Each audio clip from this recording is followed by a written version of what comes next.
With Election Day now just 5 weeks away, it was a chance for them to define who they are and why their presidential running mate is the best choice to lead our country. Thank you for joining us tonight at 11. I'm Yolanda Harris. I'm Andrew Kinsey. 10 TV's political reporter Doug Pedcast is in studio tonight with some of the big takeaways from this debate. Doug. Yeah, one of the biggest takeaways is how civil it was, and it was a good discussion about a lot of the big issues. Senator Vance and Governor Walz laid out their stances and attacked each other's positions on the big issues, including the economy, immigration, and abortion, but steered clear of personal attacks. The news of the day dominated the first part of the debate. That's the Israel-Iran conflict, the destruction of Hurricane Helene, and the immigration situation in Springfield, Ohio.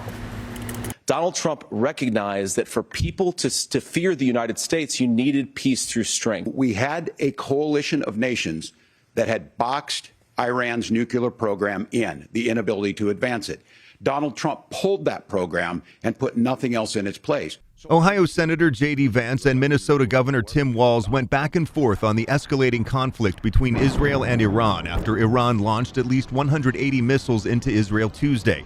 This after an Israeli airstrike killed several Hezbollah leaders. Steady leadership like you witnessed today, like you witnessed in April. Both Iranian attacks were repelled. Our coalition is strong. When did Iran and Hamas and their proxies attack Israel? It was during the administration of Kamala Harris. The questioning then turned to the massive destruction of Hurricane Helene and what should be done about climate change. You'd want to reshore as much American manufacturing as possible, and you'd want to produce as much energy as possible in the United States of America because we're the cleanest economy in the entire world.